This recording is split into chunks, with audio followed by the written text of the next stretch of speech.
നമസ്കാരം. പറഞ്ഞതുപോലെ ഗേറ്റ് തുറന്നില്ലെങ്കിലും നമുക്ക് ശുഭാപ്തി വിശ്വാസത്തോടെ തന്നെ പ്രവർത്തിക്കാം. ഗേറ്റ് തുറന്നാൽ നമ്മൾ എന്തൊക്കെ ചെയ്യേണ്ടി വരും എന്നുള്ളതാണ് ആദ്യത്തെ റിപ്പോർട്ട്. സെയിലിംഗ് കമന്ററി ആരംഭിക്കുന്നു.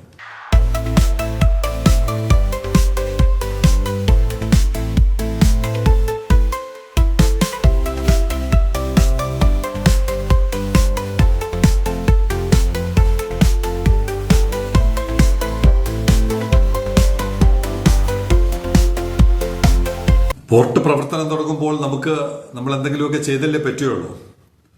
അങ്ങനെ ചെയ്യാൻ സഹായിക്കുന്ന ഒരു ചെറിയ പോസ്റ്റ്, പരസ്യം എന്ന് പറയാൻ പറ്റില്ല, ഒരു ഗ്രൂപ്പിൽ വന്നതാണ്. തമിഴ്നാട് ചെന്നൈ ബേസ് ചെയ്ത് വന്ന ഒരു ഗ്രൂപ്പിലുള്ള ഒരു പരസ്യമാണ്. അവിടുന്ന് അവർക്ക് ഒരു കാർഗോ മൊംബാസ എന്ന് പറയുന്ന പോർട്ടിലോട്ട് അയക്കണം. മൊംബാസ എന്ന് പറഞ്ഞാൽ അറിയാലോ, നമ്മുടെ ആഫ്രിക്കയുടെ കിഴക്കൻ തീരം. ഏകദേശം നമുക്ക് നമ്മുടെ മാപ്പ് നോക്കിയാൽ വളരെ പെട്ടെന്ന് കാണാവുന്ന സ്ഥലമാണ്. അപ്പോൾ അദ്ദേഹത്തിന്റെ ആവശ്യം ഇതാണ്: please quote your best rates as per below details. ഇനിയുള്ള വിവരങ്ങളുടെ അടിസ്ഥാനത്തിൽ ഒരു റേറ്റ് കോട്ട് ചെയ്യാനാണ് അദ്ദേഹം ചോദിച്ചിരിക്കുന്നത്. പോർട്ട് ഓഫ് ലോഡിംഗ് POL എന്ന് പറയുന്ന പോർട്ട് ഓഫ് ലോഡിംഗ് ചെന്നൈ ആണ്. ചെന്നൈ പോർട്ടിൽ നിന്ന് കയറ്റണം. പോർട്ട് ഓഫ് ഡിസ്ചാർജ് POD എന്ന് പറയും. പോർട്ട് ഓഫ് ഡിസ്ചാർജ് മൊംബാസ, കെനിയയുടെ പ്രധാനപ്പെട്ട പോർട്ടാണ്. കെനിയയുടെ തലസ്ഥാനമാണെന്ന് തോന്നുന്നു മൊംബാസ. പോകേണ്ട ചരക്കിന്റെ വോളിയം 26.2 മെട്രിക് ടൺ ഉണ്ട്. അപ്പോൾ ഒരു 20 ഫീറ്റ് കണ്ടെയ്നറിൽ കയറാവുന്ന സാധനമാണ്. Volume 11x40 HC. എനിക്ക് HC എന്താണെന്ന് മനസ്സിലായില്ല. ആരെങ്കിലും പ്രേക്ഷകരാരെങ്കിലും മനസ്സിലാക്കി തന്നാൽ ഉപകാരം. സാധാരണ ഹൈ ക്യൂബ് എന്നാണ് പറയുന്നത്, പക്ഷെ വോളിയത്തിൽ ഹൈ ക്യൂബ് ആയിരിക്കാം. 11x40 ഹൈ ക്യൂബ് ആണോ എന്നറിയില്ല. കമ്മോഡിറ്റി പാർട്ടിക്കിൾ ബോർഡ്സ്, എന്തോ ഇതിനു വേണ്ടിയുള്ള ബോർഡാണ് വിഷയം. Need to ship before 10/8/25. അടുത്ത മാസം 10 മുമ്പ് ഷിപ്പ് ചെയ്യണം. ഇത്രയുമാണ് കൊടുത്ത കാര്യങ്ങൾ. അപ്പൊ ഞാൻ നോക്കി നമുക്കിതിനകത്ത് എന്തെങ്കിലും ചെയ്യാൻ പറ്റുമോ. ഇതിപ്പോ ചെന്നൈയിൽ നിന്നാണ് അയക്കുന്നതെങ്കിൽ കൊളംബോ ചുറ്റിയാണ് മൊംബാസയിലോട്ട് പോകേണ്ടി വരുന്നത്. മിക്കവാറും ചെന്നൈയിൽ നിന്ന് ഡയറക്റ്റ് മൊംബാസ സർവീസ് ഉണ്ടാവാൻ സാധ്യത വളരെ കുറവാണ്. തീർത്തു പറയുന്നില്ല, കാരണം 100 വർഷത്തോളം പഴക്കമുള്ള ഒരു പോർട്ടിൽ നിന്നൊക്കെ ചിലപ്പോൾ ഉണ്ടാകാം ആഫ്രിക്കയിലോട്ട് പോകുന്ന കപ്പലുകൾ ഉണ്ടാവാം. മിക്കവാറും നമ്മൾ ട്രാക്ക് ചെയ്യുമ്പോൾ ഒക്കെ മനസ്സിലാവുന്നത് ചെന്നൈയിൽ നിന്ന് നേരെ കൊളംബോയിലോട്ട് വരികയാണ്. ഇപ്പൊ സിംഗപ്പൂർ പോർട്ട് ക്ലാങ് ഒക്കെ ആണെങ്കിൽ അവർ നേരിട്ട് പോകും. പക്ഷെ ഇങ്ങോട്ട് പോകുന്നത്, നമ്മുടെ പടിഞ്ഞാറൻ സൈഡിലോട്ട് പോകുന്നതാണെങ്കിൽ മിക്കവാറും കൊളംബോയിൽ വന്ന് ഡിസ്ചാർജ് ചെയ്ത് ട്രാൻസ്ഷിപ്പ് ചെയ്താണ് പോകുന്നത്. അങ്ങനെയാണെങ്കിൽ എത്രയാണ് ദൂരം, നമുക്ക് എന്തെങ്കിലും അഡ്വാൻറ്റേജ് ഉണ്ടോ എന്നുള്ളതാണ്. ചെന്നൈയിൽ നിന്ന് കൊളംബോ വരെ 608 നോട്ടിക്കൽ മൈലാണ് ദൂരം. അവിടെ നിന്നാണ് ട്രാൻസ്ഷിപ്മെന്റ്. മനസ്സിലാവുന്നുണ്ടല്ലോ, നമ്മുടെ ഒരു കണ്ടെയ്നർ പോയിട്ട് മാസക്കണക്കിനായിട്ടാണ് ട്രാൻസ്ഷിപ്പ് ചെയ്തത്. അപ്പോൾ ട്രാൻസ്ഷിപ്മെന്റ് വേണ്ടി വരുന്ന ദിവസമുണ്ട്. അതുകൂടാതെ കൊളംബോയിൽ നിന്ന് മൊംബാസ എന്ന് പറയുന്ന ആഫ്രിക്കൻ തീരത്തോട്ട് പോകാൻ 2504 നോട്ടിക്കൽ മൈൽ. അപ്പോൾ ആകെ രണ്ടും കൂടി 3112 നോട്ടിക്കൽ മൈൽ പ്ലസ് ട്രാൻസ്ഷിപ്മെന്റിന്റെ ദിവസങ്ങൾ. അപ്പൊ ഇത്രയും നോട്ടിക്കൽ മൈൽ അകലം വരുമ്പോൾ തന്നെ കോസ്റ്റ് അതനുസരിച്ച് കൂടും. ട്രാൻസ്ഷിപ്മെന്റ് ഇനത്തിൽ കൊളംബോ പോർട്ടിന് കൊടുക്കേണ്ടി വരുന്ന പോർട്ട് ചാർജസ്, ഇവയെല്ലാം കൂടി ചേരുന്ന ഒരു റേറ്റ് ആയിരിക്കും ഇതിൽ ബിഡ് ചെയ്യുന്നവർ അല്ലെങ്കിൽ കോട്ട് ചെയ്യുന്നവർ കൊടുക്കാൻ പോകുന്ന റേറ്റ്. അതേസമയത്ത് TRV മൊംബാസ അകലം അതുകൂടി നമ്മൾ പറയണമല്ലോ. ഇപ്പോൾ കാർഗോ ആർക്കെങ്കിലും താല്പര്യം ഉണ്ടെങ്കിൽ സെയിലിംഗ് കമന്ററി വിവരം നൽകാം. ട്രിവാൻഡ്രം TRV മൊംബാസ 2359 നോട്ടിക്കൽ മൈലാണ്. ഒരു ട്രാൻസ്ഷിപ്മെന്റും ഇല്ല, നേരിട്ട് അങ്ങ് പോവാം. അപ്പോൾ അതിന്റെ വ്യത്യാസം, ഈ ചെന്നൈ കൊളംബോ മൊംബാസ ആണെങ്കിൽ 3112, TRV മൊംബാസ ആണെങ്കിൽ 2359, വ്യത്യാസം 753 നോട്ടിക്കൽ മൈൽ. നിസ്സാരമൊന്നുമല്ല. നമുക്ക് ചെന്നൈയിലിരിക്കുന്ന സാധനം ഒരു ട്രക്കിൽ കയറ്റി അല്പം കോസ്റ്റ് കുറഞ്ഞ രീതിയിൽ ഇവിടെ എത്തിക്കാവുന്നുണ്ടെങ്കിൽ ഈ യാത്രയും കൊളംബോ ചുറ്റലും ട്രാൻസ്ഷിപ്മെന്റിന്റെ യാത്രയും പിന്നെ മൊംബാസയിൽ പോകുന്നതൊക്കെ കണക്കൂട്ടുമ്പോൾ അദ്ദേഹത്തിന് TRV ആയിരിക്കും ബെസ്റ്റ് സൊല്യൂഷൻ. ഇതാണ് നാളെ മുതൽ നമുക്ക് മറ്റ് പോർട്ടുകളെ ഇന്ന് ആശ്രയിച്ചുകൊണ്ടിരിക്കുന്ന മുംബൈ ആയാലും മംഗലാപുരം ആയാലും വിശാഖപട്ടണമായാലും ആരായാലും നേരിട്ട് ചരക്ക് TRVയിൽ എത്തിച്ചാൽ നമുക്ക് ഇത്തരം കപ്പലുകൾ ഡയറക്റ്റ് പോകുന്നുണ്ട് എന്നുള്ള വിവരം. ഇപ്പം മൊംബാസയിൽ നിന്ന് തന്നെ നേരത്തെ സർവീസ് ഉണ്ടായിരുന്നു, ഇങ്ങോട്ട് വന്നിട്ടുണ്ട്. കൊയ്ഗോ ആണെന്ന് തോന്നുന്നു, സൗത്ത് ആഫ്രിക്കയിലെ ഒരു പോർട്ടിലോട്ട് ഈ അടുത്ത ദിവസം പോയിട്ടുണ്ട്. അപ്പോൾ ഇങ്ങനെയുള്ള ഡയറക്റ്റ് സർവീസ് TRVയിൽ നിന്നുണ്ട് എന്നുള്ള വിവരവും നമുക്ക് ട്രേഡ് ഈ പറയുന്ന സ്റ്റേക്ക് ഹോൾഡേഴ്സിനെ അറിയിക്കാം. അപ്പോൾ എന്തായാലും ഈ വ്യത്യാസം വെച്ചുകൊണ്ട് ആർക്കെങ്കിലും ഒരു കോട്ട് നൽകണമെന്ന് ആഗ്രഹമുള്ളവർ സെയിലിംഗ് കമന്ററിയെ ബന്ധപ്പെടുക.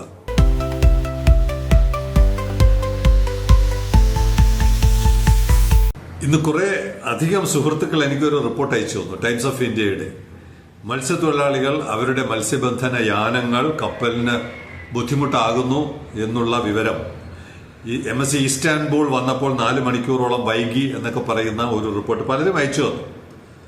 വാസ്തവത്തിൽ സെയിലിംഗ് കമന്ററിക്ക് ഒരു തുല്യ അകലമാണ് പോർട്ടിനോടും മത്സ്യത്തൊഴിലാളികളോടും. മത്സ്യത്തൊഴിലാളികളോട് കുറച്ചുകൂടി അവരോടാണ് കൺസേൺ. അതിനകത്ത് യാതൊരു തർക്കവുമില്ല. ആരെന്ത് തന്നെ പറഞ്ഞാലും നമ്മൾ മത്സ്യത്തൊഴിലാളികളോടൊപ്പമാണ്. അവർക്കും അവകാശപ്പെട്ടതാണ് കടൽ, അവരും ജീവിക്കണം എന്നുള്ളത് തന്നെയാണ് നിലപാട്. ഇക്കഴിഞ്ഞ 13-ാം തീയതി ടൈംസ് ഓഫ് ഇന്ത്യയുടേത് ഇന്നലെയായിരുന്നു. ഇക്കഴിഞ്ഞ 13-ാം തീയതി ഒരു ക്യാപ്റ്റൻ എനിക്കൊരു വിഷ്വൽ അയച്ചു തന്നു. അത്ഭുതപ്പെടുത്തുന്ന, ഞെട്ടിക്കുന്ന ഒരു വിഷ്വലായിരുന്നു. അദ്ദേഹം തന്നെ എഴുതിയ വാക്കുകൾ വായിച്ചപ്പോൾ തന്നെ നമ്മുടെ പോർട്ടിനകത്ത്, ഇതിപ്പോ ടൈംസ് ഓഫ് ഇന്ത്യക്ക് ഇസ്താംബുൾ MSC ഇസ്താംബുൾ പുറംകടലിൽ കിടക്കുന്നു, കപ്പൽ ചാനലിലാണ് തടസ്സമെന്ന് പറഞ്ഞപ്പോൾ ഇദ്ദേഹം എനിക്ക് വിഷ്വൽ അയച്ചു തന്നിരിക്കുന്നത് പോർട്ടിനകത്ത്. വിഷ്വൽ കാണിക്കാം, ഇത് കണ്ടിട്ട് നമുക്ക് കഥ തുടരുന്നതായിരിക്കും നല്ലത്.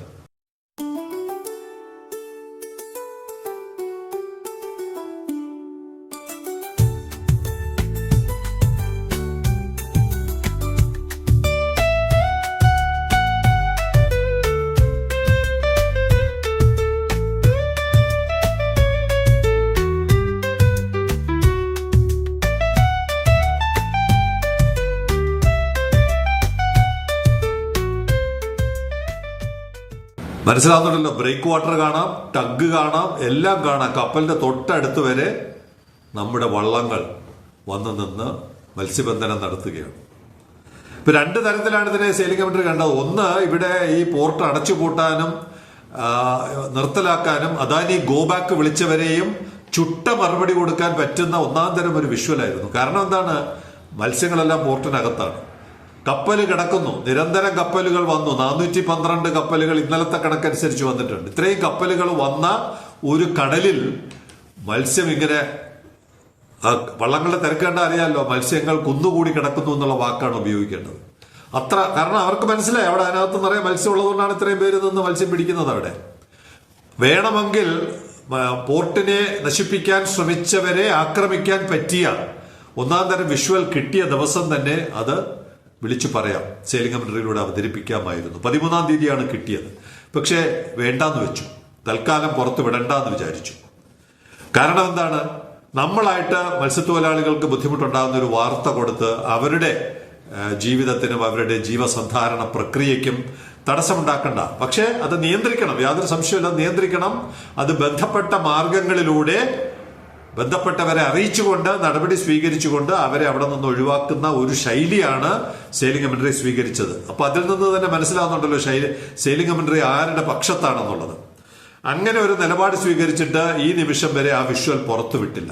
ഇന്ന് വിടേണ്ടി വരുന്നത് ടൈംസ് ഓഫ് ഇന്ത്യ ആ വിവരം ലോകത്തെ അറിയിച്ചതുകൊണ്ട് അതോടൊപ്പം ഇതും കൂടി ജനങ്ങൾ അറിയണം. സർക്കാർ പ്രവർത്തിച്ചിട്ടില്ല എന്നുള്ളതിന്റെ തെളിവാണ് MSC ഇസ്താൻബുളിന് 4 മണിക്കൂർ വൈകേണ്ടി വന്നത്. അതുകൊണ്ട് ഇനി സെക്യൂരിറ്റി വിഷയമുണ്ട്. മത്സ്യത്തൊഴിലാളികളുടെ ജീവനും അപകടത്തിലാണ് എന്നുള്ളത് കൊണ്ടാണ് ഇപ്പോൾ ഇത് അവതരിപ്പിക്കുന്നത്. 13-ാം തീയതി കിട്ടിയ വിഷ്വലിനകത്ത് അദ്ദേഹം പറയുന്നത്, ക്യാപ്റ്റനാണ്, it's a security breach and navigational hazard never seen like this in any other port in the world. അദ്ദേഹം ലോകം മുഴുവനുള്ള പല പോർട്ടുകൾ പോയിട്ടുണ്ടെങ്കിലും ഒരൊറ്റ പോർട്ടിൽ പോലും ഇത്രയും ഒരു ഇതൊരു കടന്നാക്രമണമാണ്. പോർട്ടിനകത്ത് കയറി കൊത്തി മുറത്തിൽ കയറി കൊത്തി എന്ന് പറയുന്നത് പോലെ മീൻ പിടിച്ച് പലപ്പോഴും നമ്മൾ കണ്ടിട്ടുണ്ട്. പോർട്ടിന്റെ പരിസരത്തൊക്കെ കണ്ടിട്ടുണ്ട്, കമ്പവല വിടുന്ന കണ്ടിട്ടുണ്ട്, അതൊക്കെയുണ്ട്. ഇപ്പൊ നമ്മൾ അതിനെ ഒരു സഹവർത്തിത്വം എന്നാണ് വിശേഷിപ്പിക്കാൻ ശ്രമിച്ചത്. ഇത് ഒരു കാരണവശാലും അനുവദിക്കാൻ പറ്റാത്ത തരത്തിൽ പോർട്ടിനകത്ത് കയറിയുള്ള മീൻപിടുത്തമാണ്. ഇത് ബന്ധപ്പെട്ടവർ നിയന്ത്രിക്കാൻ അവരെ അറിയിച്ചു. അപ്പൊ അദ്ദേഹം പറഞ്ഞ കുറെ കാര്യങ്ങളുണ്ട്. You can see tug boat and breakwater, ആ ക്യാപ്റ്റൻ എഴുതിയിരിക്കുന്നതാണ്. I am surprised how Port Control is allowing fishing boat to enter into breakwater area. ലോകത്തിൽ ഒരിടത്തും അങ്ങനെ സംഭവിക്കില്ല. അവർക്ക് പ്രത്യേകം മാർക്ക് ചെയ്ത് അവരെ ഇതിനകത്ത് വന്നാൽ വയലേഷൻ എന്നുള്ള നിലയ്ക്ക് നടപടിയെടുക്കാനുള്ള എല്ലാ അധികാരവും ഇന്ത്യൻ പോർട്ട് ആക്ട് ആ നിയമപ്രകാരമുണ്ട്. പക്ഷെ ഇവിടെ കപ്പലിനും പോർട്ടിനും എല്ലാവർക്കും ബുദ്ധിമുട്ടുണ്ടാകുന്ന തരത്തിലും ഇവർ കടന്നു കയറിയിട്ടും അദാനി ഗ്രൂപ്പ് ഇതുവരെ നടപടി സ്വീകരിച്ചില്ല എന്ന് പറയുമ്പോൾ എത്രത്തോളം വിട്ടുവീഴ്ചയാണ് പോർട്ട് മത്സ്യത്തൊഴിലാളികൾക്ക് വേണ്ടി അവരോട് കാണിക്കുന്നത് എന്നുള്ളതാണ് ഇതിൽ നിന്ന് മനസ്സിലാകുന്നത്. പക്ഷേ ഈ വിട്ടുവീഴ്ച നാളെ അപകടമായി മാറുമ്പോൾ ഇതേ മത്സ്യത്തൊഴിലാളികൾ തന്നെ പോർട്ട് ഉപരോധിക്കാനും കപ്പലുകൾ ഉപരോധിക്കാനും മുന്നിട്ടിറങ്ങും എന്നുള്ളത് കൊണ്ടാണ് ഈ റിപ്പോർട്ട് ഇന്ന് അവതരിപ്പിക്കുന്നത്. കാരണം ടൈംസ് ഓഫ് ഇന്ത്യ പറഞ്ഞ സ്ഥിതിക്ക് അത് ലോകം അറിഞ്ഞു, ഇനി നമ്മൾ മറച്ചു വെച്ചിട്ട് കാര്യമില്ല എന്നുള്ളത് കൊണ്ടാണ്. ഇവിടെ 13-ന് സെയിലിംഗ് കമന്ററി അവതരിപ്പിച്ചത് it's learn that many fishing boats are coming inside the port basin for fishing especially during night. Won't it create security issues? 13-ാം തീയതി തന്നെ പോർട്ടുമായി ബന്ധപ്പെട്ട ആളുകൾക്ക് ഈ വിവരം കൈമാറിയിരുന്നു. അപ്പോൾ നമ്മൾ ഇക്കാര്യത്തിൽ ഒരു സെൻസേഷൻ ഉണ്ടാക്കാതിരിക്കാനാണ് ശ്രമിച്ചത്. എന്നാൽ അതേ സമയത്ത് അറിയിക്കേണ്ടവരെ, അലേർട്ട് ചെയ്യേണ്ടവരെ ഈ വിവരം അലേർട്ട് ചെയ്യുകയും ചെയ്തു. പക്ഷെ ഇപ്പോൾ ഇത് കൈവിട്ടു പോകുന്നു. കപ്പലിന് 4 മണിക്കൂർ വൈകുന്നു എന്ന് പറയുന്ന അന്താരാഷ്ട്ര വാർത്തയാണ്. അപ്പൊ ഇനി അത് വെച്ചു പറപ്പിക്കാൻ പറ്റുന്നതല്ല. ഗവൺമെന്റും ബന്ധപ്പെട്ടവരും ഇക്കാര്യത്തിൽ നടപടി സ്വീകരിക്കണം എന്നുള്ളതാണ് സെയിലിംഗ് കമന്ററിക്ക് ഇനി പറയുവാനുള്ളത്.